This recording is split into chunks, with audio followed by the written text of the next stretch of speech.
상 7장 23절 또 바다를 부어 만들었으니 그 직경이 10규빗이요 그 모양이 둥글며 그 높이는 5규빗이요 주위는 30규빗 줄을 두를만 하며 그 가장자리 아래에는 돌아가며 박이 있는데 매 규빗에 10개씩 있어서 바다 주위에 둘렸으니 그 박은 바다를 부어 만들 때에 2줄로 부어 만들었으며 그 바다를 소 12마리가 바쳤으니 셋은 북쪽을 향하였고 셋은 서쪽을 향하였고 셋은 남쪽을 향하였고 또 셋은 동쪽을 향하였으며 바다를 그 위에 놓았고 소의 뒤는 다 안으로 두었으며 바다의 두께는 한 손 너비만 하고 그것에 가는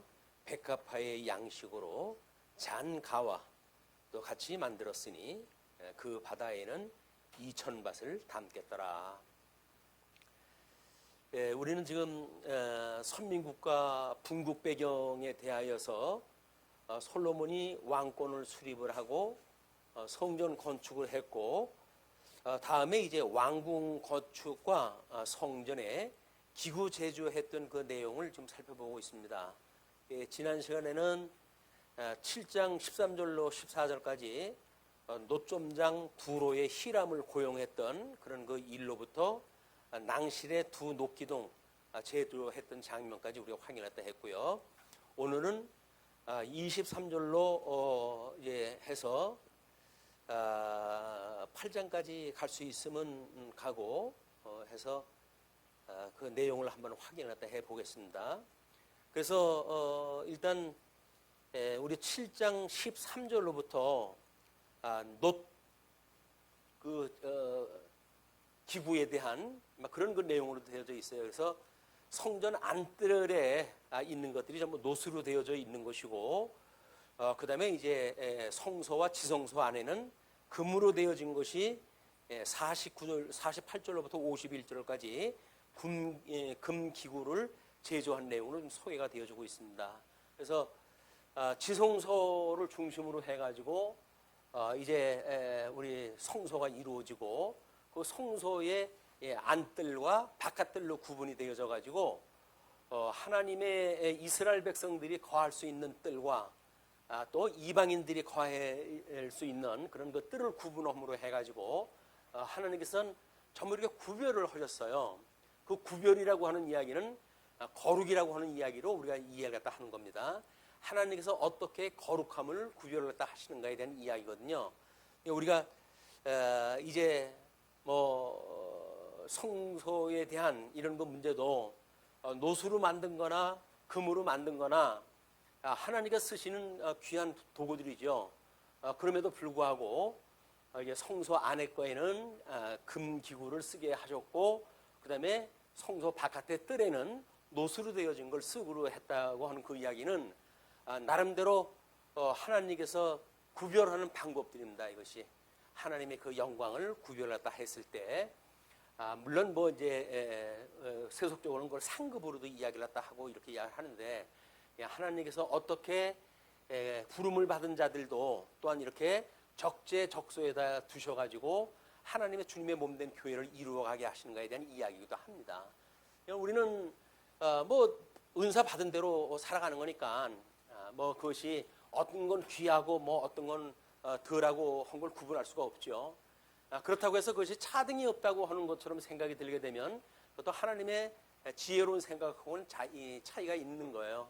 하나님께는 더 소중하게 우리한테 보여주고자 하는 것이 있고 또는 뜰 바깥에 비가 오거나 바람이 불거나 하는 그곳에 두는 그런 그 장비들도 있고 이런 구분되어져 있다. 그래서 우리가 주께 더 가까이 나가는 곳이 어디인지, 그것이 예수님, 우리 이제 이때 성전에는 대제사장만 또 1년에 한 차례 지성소에 들어갈 수가 있는 건데, 우리가 우리 주 예수 그리스도께서 우리 십자가에서 죽으실 때 결국은 휘장이 갈라지고 그러므로 해가지고 대제사장이 1년에 한 차례 들어갈 수 있는 곳을 우리가 함께 들어갔단 말이에요. 그래서 만인 제사장이라고 우리가 이야기를 합니다.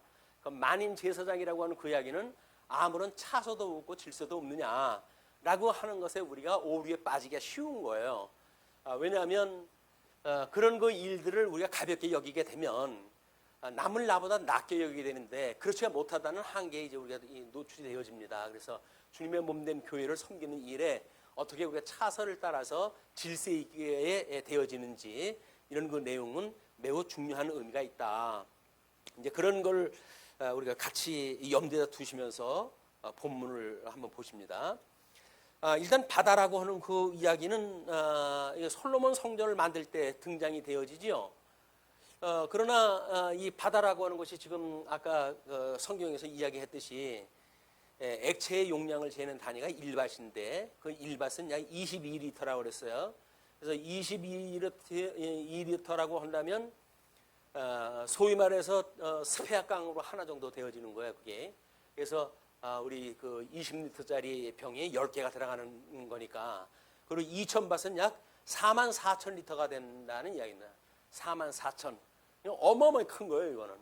그래서 이건 인력으로 이렇게 어쩔 수가 없는 건데, 과거에 그런 그 뭐 성경학자들마다 이거를 사다리를 놓고 뭐 올라가는 게 아니냐, 아니면 이거를 어떤 기중지 시설을 만들어 가지고 이게 매일 아침에 물을 바꿔야 되거든요. 이건 어마어마한 일입니다, 그 일이. 그래서 이거를 어떤 기중기 역할을 갖다 하는 걸로 해가지고 다 쏟고 다시 하느냐, 뭐 이런 걸로도 여러 가지 의견들이 있어요. 이렇게 복잡한 일을 매일매일 하는 거예요. 매일매일.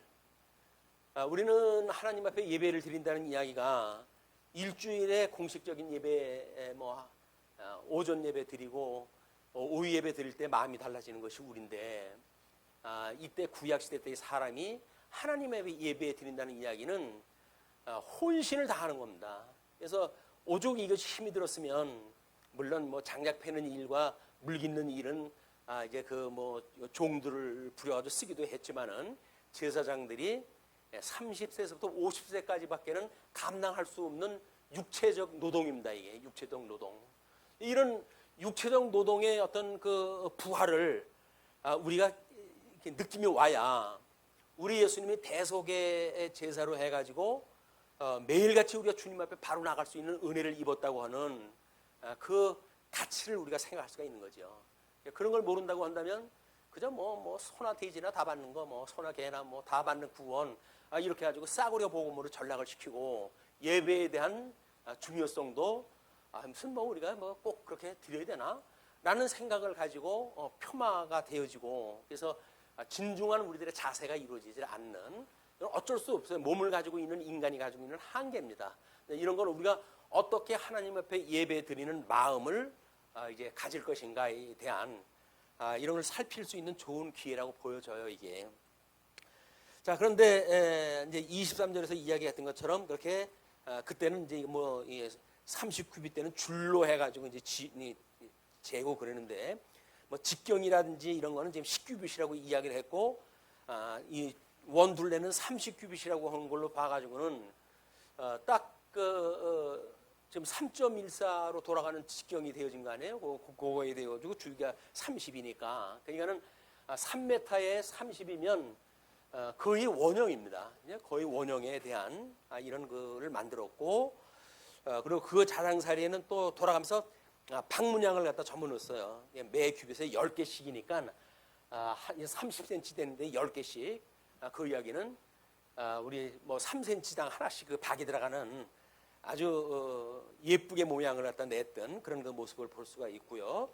그 다음에 그 바다를 소 12마리가 바쳤습니다. 그래서 여기서 그림에서 보는 것처럼 동서남북으로 해가지고 세 마리씩, 각 방향에 세 마리씩 띄웠고, 중앙으로 이제 꼬리 부분이 들어갔다고 하는 그 이야기를 하고 있는데, 뭐 어떤 그 성경학자는 이스라엘 백성들이 나올 때 우상을 섬기고 애굽에서 우상을 섬겼던 막 이런 것들을 끊임없이 기억을 하면서 하나님 앞에 예배하는 것은 그런 거고 다르다라고 하는, 과거에 그 소 우상 위에다가 밭을 올려놓음으로 해가지고 우상 숭배에 무력화라든지 뭐 이런 걸 의도한 것이 아니냐, 뭐 그렇게 이야기하다 하는데 성경에서 밝힌 바가 없어요.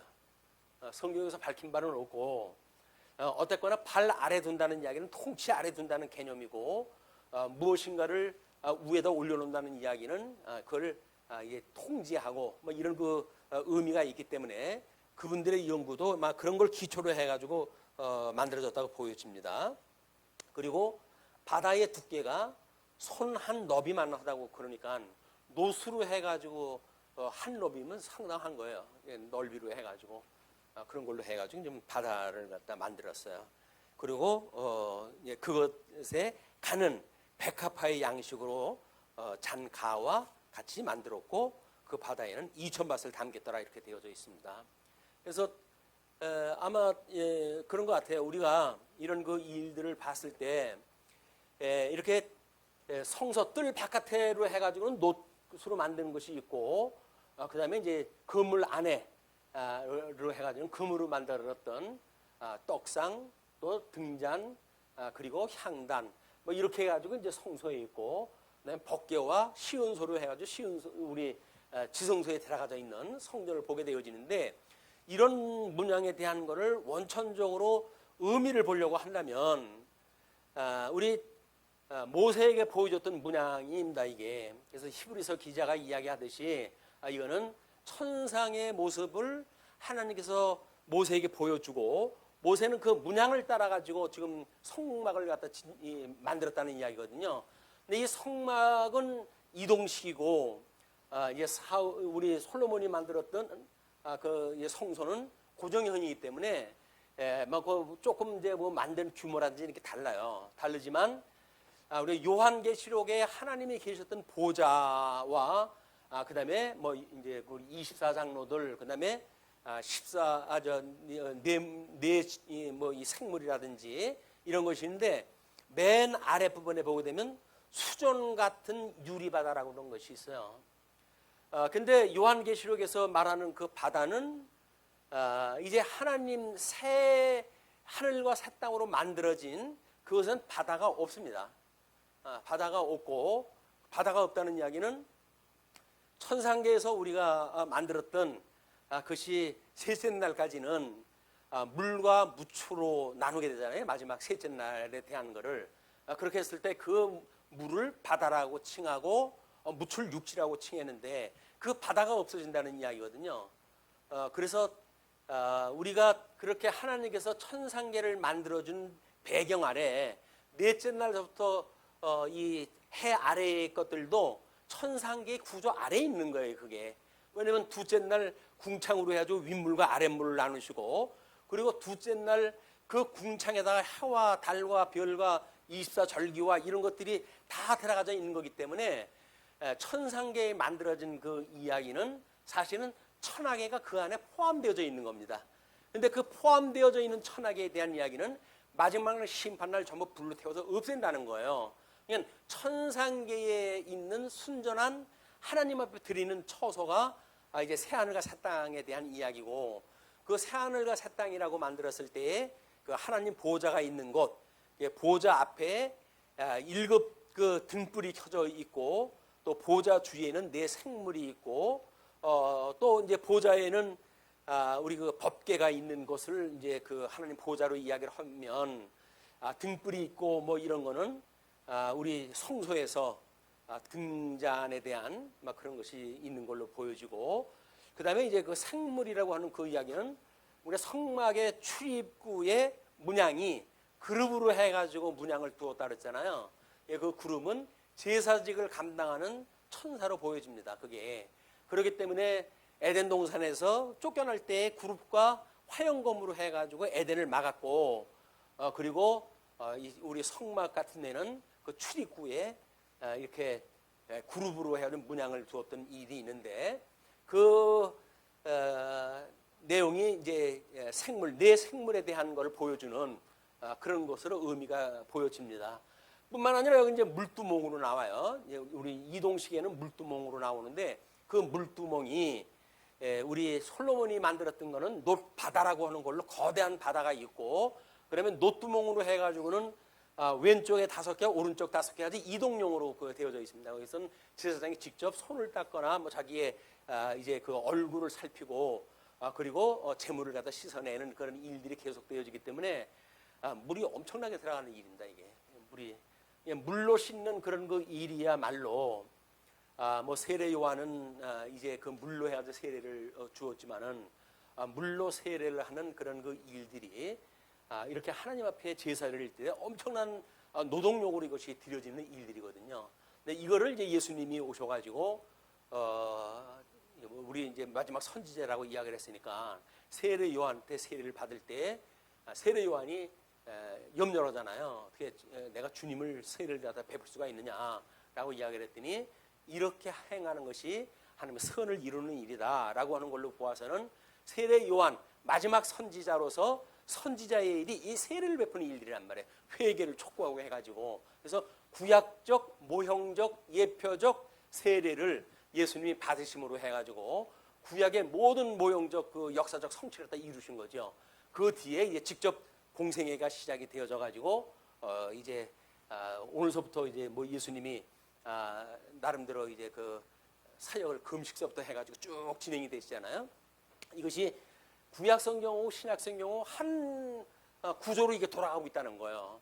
구약은 뭐 구약이기 때문에 뭐 필요가 없다고 이야기하는 사람도 있고 현대 신학자들은 구약 성경이 필요 없다고 이야기를 합니다. 그거는 이스라엘 사람들한테 준 건데 왜 우리가 하느냐. 이런 사람들이 있기 때문에 구약에 대한 해석에 대한 것도 별로 중요하게 여기질 않는 부분이 있어요. 이제 그런 것들도 우리가 예표적인 거기 때문에 신약에서 그 의미를 찾아야 그것이 그렇게 쉽게 없어질 것들이 아니라 예표적으로 모형적으로 보여준 걸로 우리가 찾아내므로 해가지고 구약 성경에 전부 예수 그리스도 된 이야기입니다. 이게 우리가 지금 열왕기에 대한 것도 분국에 대한 이야기고 분국이라고 하면 예수 고난에 대한 이야기인데 우리 열왕기의 상을 공부하면서 예수 그리스도의 고난을 우리가 생각하지 못한다고 한다면 그거는 그냥 옛날 얘기 우리가 공부하는 거나 똑같은 거예요. 그 이야기를 듣는 걸로 마치고 만다. 그래서 어떻게든지 우리가 예수 그리스도를 깨달아가는 일은 그 구약 성경을 통해서 더욱 분명하게 모형적으로 이야기로 보여줬기 때문에 신약 성경에서 보여주는 것보다 더 구체적이에요. 그런 걸 우리가 깨닫는 것이 구약 성경을 공부하는 또 매력이라고 보여집니다. 자, 이제 그렇게 해가지고 27절 부분에 보시게 되면 또 노수로 받침 수레 열을 만들었으니 수레가 있는 거예요. 수레 열을 만들었으니 매 받침 수레의 길이가 4규빗이요 너비가 4규빗이요 높이가 3규빗이라. 그 받침 수레의 구조는 이러하니 사면 옆 가장자리 가운데에는 판이 있고 가장자리 가운데의 판에는 사자와 소와 그룹들이 있고 또 가장자리 위에는 놓는 자리가 있고 사자와 소 아래에는 화환 모양이 있으며 그 받침 수레에 각각 4놋 바퀴와 놋 축이 있고 받침 수레 4발 밑에는 어깨 같은 것이 있으며 그 어깨 같은 것은 물두멍 아래쪽에 부어 만들었고 화환은 각각 그 옆에 있으며 그 받침 수레 위에 돌이켜 높이가 1규빗되게 내민 것이 있고 그 면은 직경 1규빗 반되게 반원형으로 우묵하며 그 나머지 면에는 아로 새긴 것이 있으며 그 내민 판들은 네모지고 둥글지지 아니하며 4바퀴는 옆판 밑에 있고 바퀴 축은 받침 수레에 연결되었는데 바퀴의 높이는 각각 1규빗 반이며 그 바퀴의 구조는 병거 바퀴의 구조 같은데 그 축과 태와 살과 콩이 다 부어 만든 것이며 받침 수레 4모퉁이에 어깨 같은 것 4이 있는데 그 어깨는 받침 수레와 연결되었고 받침 수레 위에 둥근 테두리가 있는데 높이가 반 규빗이요 또 받침 수레 위에 버팀대와 옆판들이 받침 수레와 연결되었고 버팀대 판과 옆판에는 각각 빈 곳을 따라 그룹들과 사자와 종려나무를 아로새겼고 또 그 둘레에 화환 모양이 있더라. 이와 같이 받침 수레 10개를 만들었는데 그 부어 만든 법과 크기와 양식을 다 동일하게 만들었더라. 또 물두멍 10개를 노수로 만들었는데 물두멍마다 각각 40팥을 담게 하였음에 그 매 물두멍의 직경은 4규빗이라. 10받침 수레 위에 각각 물두멍이 하나씩이더라. 그 받침술의 5은 성전 오른쪽에 두었고 5은 성전 왼쪽에 두었고 성전 오른쪽 동남쪽에는 그 바다를 두었더라. 그렇게 말로만 해가지고 어떻게 만들었는지 감이 오십니까? 저는 아나요, 이게 그런 그 일들이. 근데 아마 이제 여기에 그 모양새를 보게 되면 성전 드렸던 그 외양으로 보게 되면 그 바퀴가 있고 그 위에 이제 이런 틀이 있고 거기에 물두멍을 올려놓은 곳이 5개가 나란히 있잖아요. 그 나머지 거에는 이제 오른쪽에 5개가 있더라 이렇게 이야기를 했는데, 막 어떤 그림에는 이제 이렇게 번제단이 있고, 바다가 있고 이쪽에 5개의 물두멍, 이쪽에 5개의 물두멍, 막 이런 걸로 해서 설계도를 그려놓기도 했어요. 네, 뭐 그런 그 문자로 되어져 있는 거기 때문에 뭐 여러 가지로 생각할 수 있겠으나, 전체적인 규모로 봐가지고는 어떻게 보게 되면 왜 이거는 모퉁이에다가 이거를 놓고 5개를 해가지고 왼쪽 오른쪽을 이렇게 생각을 했을까? 그리고 번제단하고 물두멍하고 같은 수평선에다 놓을까라고 하는 그 이야기는 아마 규모 중심으로 보았을 때 여백이 없기 때문에 이렇게 만들었다고 보는 게 아닐까 생각이 들고, 문자적으로만 보거나 또는 우리가 이제 그 성소에 대한 그 원칙에 의해서 보게 되면 번제단을 거쳐가지고 물두멍을 만나게끔 되어져 있거든요. 이것이 하나님 앞에 회개한 후에 우리가 물두멍을 통해 가지고 우리가 성화의 과정을 본다. 성도들이 어떻게 지금 오염되어져 있는 얼굴에 뭐가 묻지는 않았는지 이런 걸 살피는 그런 일이기 때문에 전부 구원사하고 연결되어져 있는 이야기들이거든요. 이것이. 그래서 이런 걸 하나로 어울려 가지고 본 것이 구원의 서정에 대한 이야기. 10단계를 가지고 우리가 구원의 서정을 이야기를 하니까, 이 사람들은 구원에 대한 거를 뭐 이걸 조속으로 만약에 3차례 예배를 갖다 드린다고 하든지, 일주일에 한 번씩 예배를 드린다든지, 뭐 매일 그 상번제로 드리는 제사도 있으니까 그때마다 이걸 반복적으로 확인하다 하는 일들이에요. 우리가 이렇게 항상 기뻐하라, 범사에 감사하라, 쉬지 말고 기도하라고 그러는데 어떻게 항상 기뻐하죠? 성도가 항상 기뻐할 수 있는 얘기는 뭐죠? 그냥 바보처럼 허허허 하고 다니는 게 기뻐하는 일일까요? 이게 우리가 영원한 세계에 내재적 초월이라고 하는 신령한 예배의 감각이 없으면 그냥 항상 기뻐라고 해가지고 사람들한테 그냥 기뻐하라는 거예요. 그게 하나님의 말씀이고 그것이 뜻이라고 그러잖아요. 예수 그리스도 안에서 너희를 향하신 기뻐하신 뜻이다 라고 이야기를 했으니까 하나님의 뜻이니까 우리 보고 허라는 거예요. 당위로 율법적으로 주어진 일이니까 그렇게 허라는데, 기뻐할 수 있으면 얼마나 좋겠습니까? 많은 그렇지가 못하잖아요. 범사에 감사하래. 범사에. 아니 좋은 걸로만 감사해도 우리가 빼먹고 감사하기가 일상인데 거기다 나쁜 것까지 어떻게 감사를 했다고 할까요? 이런 게 해석이 안 되는 거예요. 우리가 신령한 예배라고 하는 이 측면에서 봤을 때 어떤 의미인지를 우리가 볼 수가 없어요. 그 볼 수 없는 거 가지고 어떻게 예배를 갖다 하죠? 어떻게 신령한 예배를 드리죠? 그냥 문자적으로만 해가지고 그러려고 했다라고 하는 것이 다 한 거예요. 우리가 이런 뜻풀이로 해가지고 뭐 우리 이 두뇌를 통해 가지고 지식을 통해 가지고 이루어지는 막 그런 걸 통해 가지고 이게 다라고 생각이 드는데 그렇지만은 않다. 이게 왜 우리가 내재적으로 초월되어져 있는 세계관을 가지고 있다고 한다면 우리는 이 몸은 내재되어져 있는 세계 속에서 사는 거 아닙니까? 그냥 시간과 공간에 제한을 받을 수밖에 없어요. 이거는. 그러나 우리 신령한 우리 주님께서 거듭나고 중생하셨던 우리의 영혼은 우리 하나님하고 늘 함께 있는 그거 아니에요?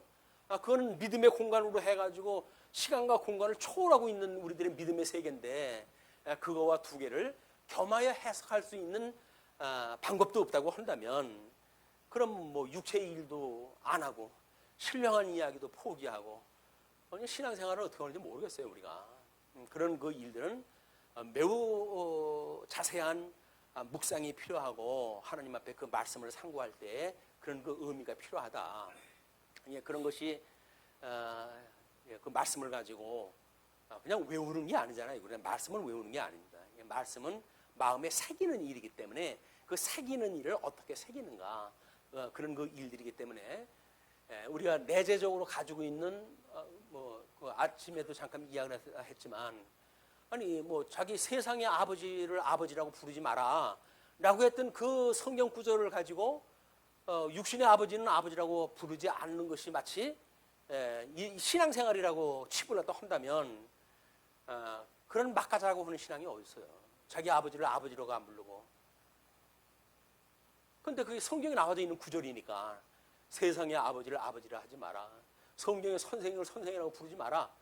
선생은 오직 예수 그리스도 한 분이고 아버지는 오직 하늘에 계신 아버지 한 분이고 이렇게 이야기한 거는 예수 그리스도로 말미암아 신령한 세계에 대한 이야기인데 그를 내재적인 인간의 형상을 통해 가지고 해석을 해버리니까 안 되는 거예요. 그러니까는 아버지 섬길 필요도 없고 성도들 그렇게 우리가 그렇게 할 필요가 뭐가 있습니까? 필요도 없고 그냥 적당히 그저 사회적 거리라고 하는데 우리 신앙적 거리도 이제 적당히 두고 살죠. 이렇게 왜 너무 가까우면 불편하거든 서로 피차 권리적 거리 불편하니까 사회적 거리, 신앙적 거리 이렇게 가지고 적당히 두고 살아가는 일이 성도의 교제라고 우리가 생각을 하는 거예요. 성도의 교제가 과연 그러할까? 막 이런 생각이 미치지 못하게 되면 우리는 성도 한 명의 구원에 대한 것을 상당히 가볍게 우리가 생각을 한다. 그런데 과연 우리가 그렇게 하고 있을까? 교회에 이렇게 제대로 나오지 못하는 분들에 대한 영혼에 대한 걸 우리가 얼마만큼 같은 의미를 가지고 생각할까? 그것이 우리 교회의 헌법에 보게 되면 교회에 출석을 못 하시는 분들이 있어요. 그러면 그분들을 그냥 교족부에서 그냥 찍찍찍찍 이렇게 지워버리는 게 아니거든요. 따로 별명부를 만들어서 거기다 그 이름을 올려요. 따로. 왜? 그 사람들을 우리 이제 이쪽에다 놓게 되면 우리가 교회 행정상 공동위회를 갖다 하게 되면 그 사람들이 전부 회원 명부에 올라가 버리게 되잖아요. 그럼 회의가 진행이 안 돼요. 그래서 장지 결석을 하게 되면 별명부를 만들어가지고 따로 관리를 했다 합니다. 지우는 게 아니에요. 교회에 나온다고 해야죠. 그냥 지우고 그러는 것이 아니라 별명부를 만들어가지고 그걸 특별 관리를 하는 거예요. 그것이 적어도 교회가 성도를 생각하는 아이디어입니다. 우리가 성도를 과연 우리가 어떻게 대우를 갖다 해야 되는가. 교회도 안 나오고 그 사람이 연보도 안 하고 신앙생활 하는지 많은지 모르겠는데 그걸 우리가 그 사람을 위해 가지고 신경을 쓰고 그래야 되느냐. 근데 그렇지는 않은 거예요. 외부에 있는 사람 전도를 못해도 우리 집에 왔던 사람인데 관심을 가지고 우리가 끊임없이 보는 일이 중요하고 전도부에서는 사실은 외부의 사람들을 전도하는 일도 중요하지만 교회 내에 가입되지 아니한 성도들을 전도를 갖다 한다는 이야기입니다. 우리 전도부의 이야기는 왜? 의무조항이 아니잖아요. 우리 교회 들어온다고 해가지고 전도부에 데려가라고는 의무조항이 아니란 말이에요. 그건 전도부라고 하는 이야기가 자기야말로 자발적으로 참여가 되어지는 거기 때문에 그렇기 때문에 전도라고 하는 그 이야기는 외부 전도도 있겠지만 내부에 그렇게 참석할 수 있는 사람인데도 불구하고 참석하지 않는 사람들을 전도하는 거예요. 우리 이런 모임이 있는데 함께 참석을 하지 않겠어? 라고 해가지고 교제를 나누고 그래서 믿는 것과 아는 것이 하나 되어지는 수준을 같이 올려가는 이런 그 일들이 전도부에서 하는 일이에요. 그래서 전도 이제 부의 그런 부서를 짤 적에 전도부가 제일 앞에 들어갔고 전도되어져 있으면 교육을 해야 될 거 아니에요. 그래서 전도, 교육, 그다음 친교가 들어가고 친교가 되어진 데에 문화를 할 수가 있는 거예요. 그렇게 해야 믿는 것과 아는 것이 함께 돼야 우리 문화 활동이 되어지지. 이번에 이제 우리 사경회 때 그런 그 이야기들 마찬가지죠. 어떻게 우리가 교제를 나누고 그런 성경 공부 배우는 외의 프로그램을 어떻게 만들어가지고 친교를 우리가 하는가에 대한 문제이기 때문에 그런 그 일이 이런 원칙이 없이 하게 되면 그냥 코미디 프로 보듯 그냥 그렇게 하는 걸로 끝나고 말죠. 신앙적인 어떤 의미를 우리가 볼 수 있는 것이 없어지고 많은 이런 그 모습을 봅니다. 그래서 점심시간에 우리가 결혼식에 대한 문화도 이야기를 했잖아요. 포스트 모더니즘의 그 한계는 뭐냐면 모든 질서의 파괴예요. 상 주고 혼 주고 다 필요 없어요. 지네들끼리 뭐 손 붙들고 들어가고 지네들끼리 뭐 축가 부르고 지네들끼리 다 해버리고 다른 사람은 멀뚱멀뚱 있다가 밥만 먹고 가야 되는 이걸 결혼식 예시하고 하는 거예요. 그걸 혼주를 보고 가긴 가지만 돌아서가 다 욕혼되는 거 아니에요? 불쌍놈들을 만나고 이렇게 문화가 천박스러워져 가는 거예요. 이런 것이 우리가 어떤 뭐 현재의 경제 원리라든지 이런 것이 전부 자본주의 논리 아니에요. 자본주의 논리. 짐승 권세에 의해 가지고 작동되어지는 자본주의 논리이기 때문에 우리가 그렇게 값없는 그 문화가 만들어질 수밖에 없다. 그러면 하나님 앞에 이렇게 구별되어진 성도들이 같은 문화를 누릴 때 과연 그런 천박한 문화를 우리가 누릴 것인가, 아니면 좀 고상한 문화를 어떻게 하면 누릴 수가 있을까라고 하는 것이 구별이에요. 구별. 성별되어지는 그런 그 문제란 말이에요. 이런 거를 우리가 끊임없이 생각을 갖다 해내는 일이 중요하다. 자, 이제 이렇게 해가지고 만들어졌고, 그 다음에 40절서부터지요. 40절부터는 47절까지 녹기구들 제조에 대한 이야기가 쭉 소개가 되어집니다. 히람이 또 물두멍과 부삽과 대접들을 만들었더라. 이와 같이 히람이 솔로몬 왕을 위하여 여호와의 전에 모든 일을 마쳤으니 곧 기둥 둘과 그 기둥 꼭대기에 공 같은 머리 둘과 또 기둥 꼭대기에 공 같은 머리를 가리는 그물들과 그 그물들을 위하여 만든 매 그물에 두 줄씩으로 기둥 위에 공 같은 두 머리를 가리게 한 석류 400개와 또 10개의 받침 수레와 받침 수레 위에 10개의 물두멍과, 그러니까 우리 이제 앞에 기둥이라고 하는 건 이 내용이었잖아요. 이제 이 두 개의 기둥을 두어가지고 오른쪽 기둥은 야긴이라고 해야죠. 그가 세우리라. 왼쪽 기둥은 보아스라고 해야죠. 그에게 능력이 있다라고 하는 이야기였었는데, 그것이 성전은 우리 예루살렘 성에 대한 중심에 있어요. 이게 그렇죠? 이 성전은 그래서 국가의 그 성곽, 예루살렘 성이 국가를 대표하는 수도이고 나라의 전체적인 국가에 대한 의미가 있다고 한다면 성전은 그 안에 있는 또 핵심이에요. 그렇기 때문에 이 둘의 문제가 두 기둥을 가지고 하나님의 창조 사역과 섭리 사역을 구분한 것이 아닌가 생각이 듭니다. 왜? 창조 섭리를 갖다 하셨던 하나님의 칭호는 우리 엘로힘으로 나와져 있어요. 엘로힘. 그에게 능력이 있다. 능력이 있으시면 능력들 뭐 이런 것 뜻이 있는데, 그렇기 때문에 하나님이 창조했던 세계는 하나님이 창조했던 나라는 뭐 그렇게 되고, 하나님이 세웠던 성전은 이렇게 우리가 추수할 수가 있겠죠. 그리고 하나님께서 세우신다. 사람의 눈으로 봤을 때는 무너지는 것 같고 사람의 눈으로 보면은 허물어지는 것 같지만 하나님께서 세우시는 거다 해서 섭리 사역을 하나님께서 하시는 여호와라고 하는 그런 성호의 의미가 있는 것이 아닌가, 이렇게 생각해 볼 수가 있습니다. 그래서 이제 성호의 그 구별이 창조 섭리를 때 했을 땐 엘로힘으로 나오고, 그다음에 섭리 사역을 때 했을 땐 여호와로 나오기 때문에 이 두 가지의 칭호에 대한 의미를 하나님의 전체 사역, 창조 사역과 섭리 사역이라고 하는 이런 맥으로 해가지고 우리가 생각을 할 수가 있다고 보여집니다.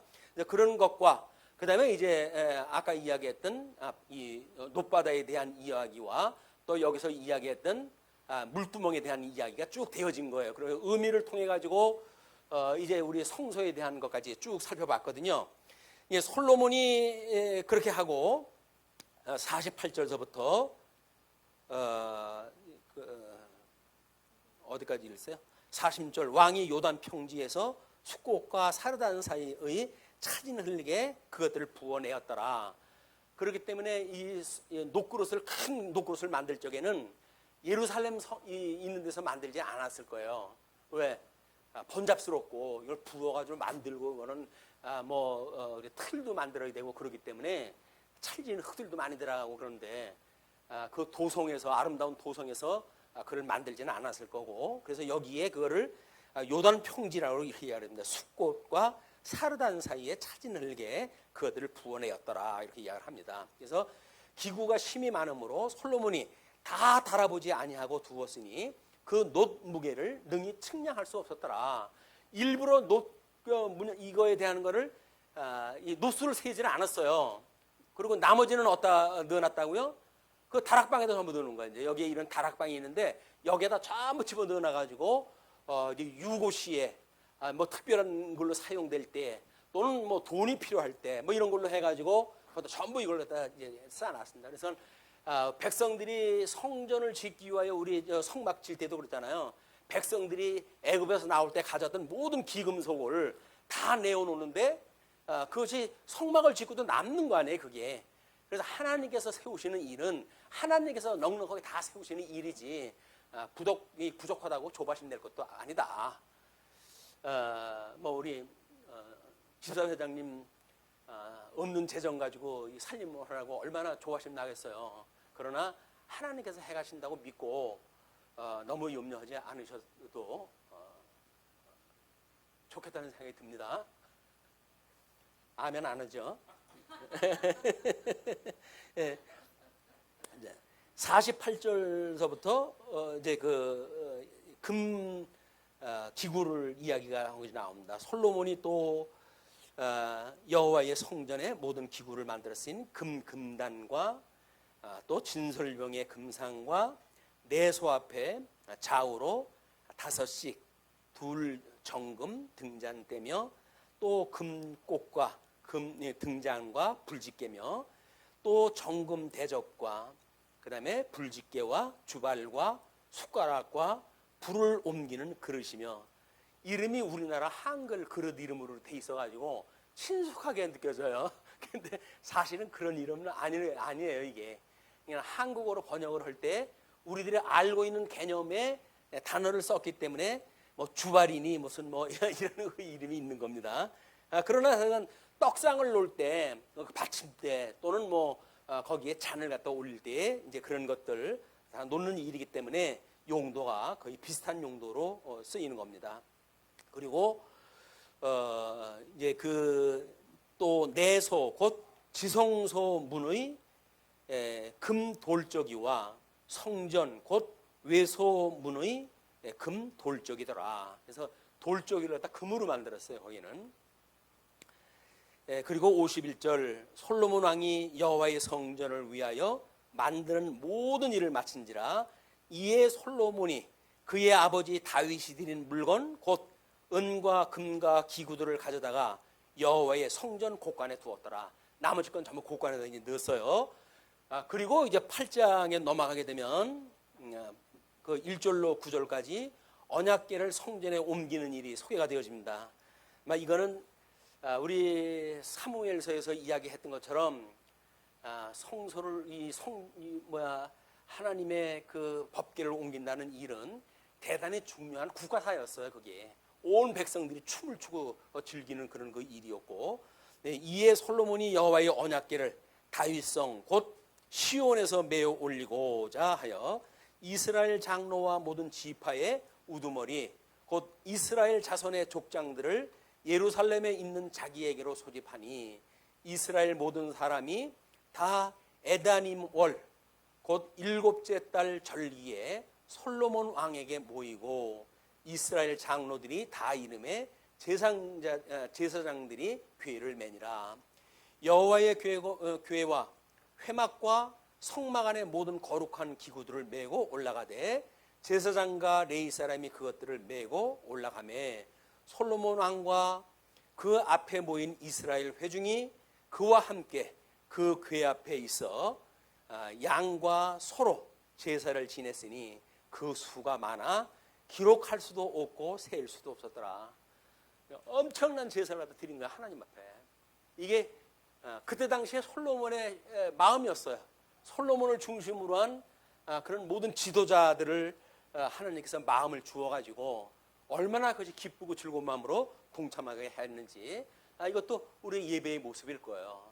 예배가 형식적인 것이 아니고 뭐 말씀 듣는 것만 예배라고 생각이 들어가지고 뭐 인터넷으로 공부하면 된다든지 이런 편의주의적 우리의 생각이 이것이 이제 현대인들의 값없음에 대한 무한히 가벼움에 대한 그런 징표라고 보여져요. 우리가 얼마나 신앙적으로 진지한 생각을 가지고 있는 게 아니라 기능적으로 생각을 다 해가지고 뭐 까이꺼 뭐 이렇게 해가지고 대충 해치우는 이런 일들은 우리들의 중심을 보시는 하나님이라고 우리가 생각을 했을 때 가심이 찔리죠. 가심 찔리죠. 그런 일들이 정말 우리가 진중하게 마음을 담아가지고 정성을 다하여 예수님이 정성을 다하고 내 마음을 다하고 뜻을 다하고 이런 일들은 우리가 십계명을 통해 가지고 보여주는 사랑의 이야기인데 내 이웃을 내 몸과 같이 사랑하라고 했던 그 사랑이 뭡니까? 거기에 뜻을 다하고 정성을 다하고 마음을 다하고 그렇게 하라는 거예요. 그게. 그런데 뭐 그런 걸 우리가 그냥 대충 걸러뛴다고 한다면 하나님 앞에 형식적 삶을 산다고 봐도 하나님께서 보시는 판단이나 우리가 보는 판단이나 크게 다르지 않을 거예요. 그게. 우리는 스스로 그걸 알 수가 있습니다. 하나님이 우리가 이렇게 드리는 자세를 하나님께서 기쁘게 받으실까? 아니면 하나님께서 어떤 마음으로 이런 걸 받으실까? 그럼 구약시대 때는 어떻게 했을까?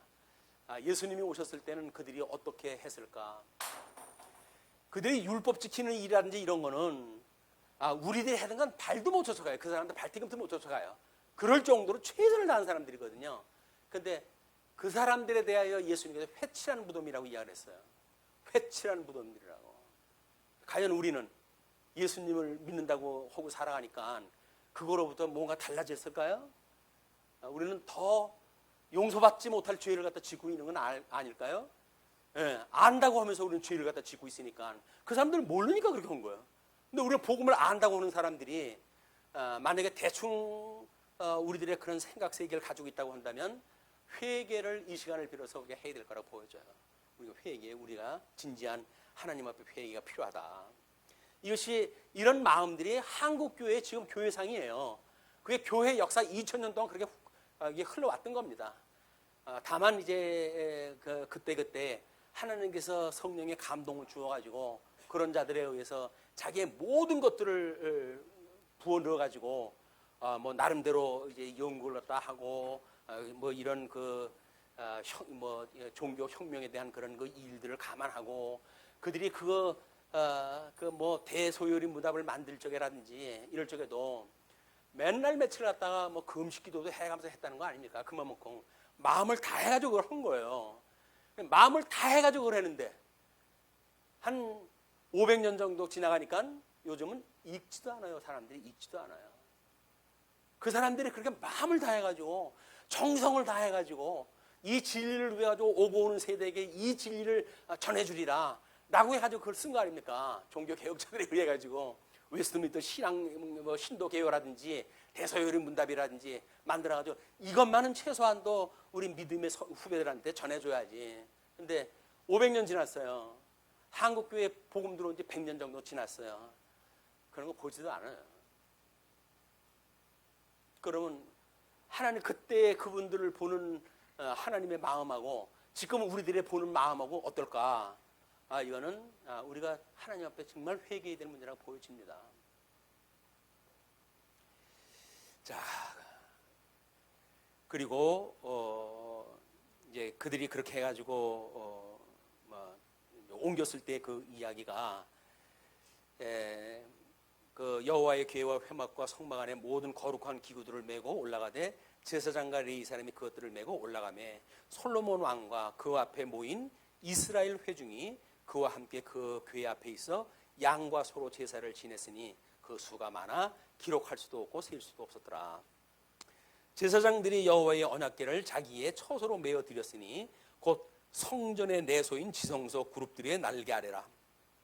그룹들이 그 궤 처소 위에서 날개를 펴서 궤와 그 채를 덮었는데 이 사람들이 이걸 갖다 본 거 아니에요? 그럴 때 우리가 정말 시은소라고 이름을 붙였는데 시은소, 우리 은혜를 베푸는 곳이라는 거예요. 그 아래는 뭐가 있어요? 율법이 있어요. 율법. 그 정죄로 인해 가지고 우리는 다 죽어될 그 인생들인데 그 위에다 쉬운 소로 덮어가지고 너희가 모든 그 저지른 죄에 내가 다 용서할 거야 라고 하는 그 의미를 보여준 거거든요. 그런데 예수를 갖다 믿어가지고 구원받고 뭐 면제되어졌다고 하는 그 은혜를 과연 우리가 어떻게 생각을 하고 있을까? 이것도 우리가 이런 관점에서 한번 살펴볼 일이라고 보여집니다. 그러니까 그룹들이 그 교회 처소 위에서 날개를 펴서 괴와 그 채를 덮었는데 채가 길므로 채 끝이 내 소 앞 성소에서 보이나 밖에서는 보이지 아니하며 그 채는 오늘날까지 그곳에 있었으며 그 괴 안에는 두 돌판 외에 아무것도 없었으니 이것은 이스라엘 자손이 애굽 땅에서 나온 후 여호와께서 저희와 언약을 맺으실 때에 모세가 호렙에서 그 안에 넣은 것이더라. 근데 우리 시내산에서 이제 이동되면서는 그래서 뭐 아론의 쌍난 지팡이도 있었고 그리고 또 뭐가 있었어요? 법궤와 더불어서 만나하리가 있었단 말이에요. 그런 것들이 있었는데 뭐 만나가 오래돼가지고 뭐 상했는지 어떻게 했는지 모르겠지만 이렇게 고정식으로 되어져 있을 적에는 심플하게 법궤만 딱 들어있는 돌돌판만 있었다. 아론의 쌍난 지팡이라든지 뭐 이렇게 시내산에서 여정 중에 이렇게 깨달음을 준 것들, 이거는 이미 십계명에 전부 하위 개념으로 포함된 것들에 포함되어져 있는 거기 때문에 뭐 성경이 틀리다 맞다 이런 것이 아니라 그 의미가 더욱 우리한테 돋보이는 그런 그 일이기도 합니다. 그리고 이제 제사장이 성소에서 나올 때 구름이 여호와의 성전에 가득함에 제사장이 그 구름으로 말미암아 능히 서서 섬기지 못하였으니 이는 여호와의 영광이 여호와의 성전에 가득함이었더라. 설명이 됩니다. 이제 그 12절부터 이제 그 솔로몬의 찬양과 강구 또는 솔로몬의 회고담 뭐 이런 이야기가 나오기 때문에 오늘 다음 시간에 묶어가지고 정리를 다 하기로 하고 오늘은 일단 8장 그 11절까지 살펴본 걸로 마치겠습니다. 기도하시죠. 자비로우신 우리 하나님 아버지 은혜를 감사합니다. 우리 하나님이 우리들의 죄를 사하시기 위하여 독생자 예수 그리스도를 보내주셨고 예수님은 우리의 죄를 위하여 십자가에 못 박혀 돌아가시기도 하셨습니다. 그 주님이 우리의 죄를 인하여 돌아가셨다고 하는 느낌이 과연 우리가 얼마나 죄사함에 대한 이런 감격이 있는지 하나님 앞에 회개합니다. 우리들은 그냥 마땅히 창세전에 선택받기로 예정이 되어졌고 예정하신 뜻대로 구약의 언약을 하셨고 언약한 뜻을 따라서 신약 성경이 이루어졌다고 하는 논리 형식을 그대로 빌려가지고 그 구원의 은혜가 싸구려 복음으로 전치시키는 이런 그 미련함을 우리가 범하고 있곤 합니다. 하나님 아버지, 우리들의 이 가벼움을 용서하시고 경박스러움을 용서하시고 정말 우리 하나님 앞에 진정한 마음을 다하여 드리는 이런 그 예배가 될 수 있도록 우리를 붙들어 주시옵소서. 하나님 말씀 우리가 상고하는 것도 어떤 데이터를 위해서 또는 실적을 위해서 목적을 정해놓고 그냥 읽는 걸로 끝나는 것이 아니라 그 말씀이 살아서 움직이시는 우리 하나님이 보내신 자 예수 그리스도의 이야기라고 하는 사실을 끊임없이 우리 삶을 통해서 확인하고 또 확인하는 이런 과정이 될 수 있는 시간이 되어져서 정말 하나님 앞에 우리의 마음을 담는 이런 제사가 될 수 있도록 주님 인도하여 주시길 빕니다. 이제 이런 크신 은혜가 있을 때에만이 우리들이 더욱 하나님의 크신 은혜를 깨닫고 하나님의 성도로서 살아가는 도를 우리가 오고 오는 세대에게 전승하는 의미도 그것이 그러기 때문에 귀하고 소중하기 때문에 우리 사랑하는 후배들에게 전해준다고 하는 사명이 만들어질 걸로 생각이 듭니다. 그렇지 않다고 한다면 내가 안 해도 누구 안 할 것이고 그렇다고 한다면 구원의 역사가 굳이 내가 나서가지고 할 것이 없다고 하는 이런 혹시 회피형 신앙생활을 하지 않을까 이런 두려움도 있습니다. 하나님 아버지, 이 시대에 우리를 부르신 것은 뜻이 있으셔서 우리를 부르셨고 그 뜻을 따라 우리에게 각양 은사를 주셨고 믿음의 분량을 주신 줄로 압니다. 이 일 감당할 수 있기를 소원합니다. 그래서 하나님 앞에 우리 마음을 다하는 성도의 예배가 될 수 있도록 주님 끊임없이 붙들어 주시길 소원하고, 그리고 흩어져 있는 한 주 동안도 여전히 은혜의 장조 아래 저희들 두시옵기를 비우며 우리를 구원하신 우리 주 예수 그리스도의 이름으로 기도드리옵나이다. 아멘.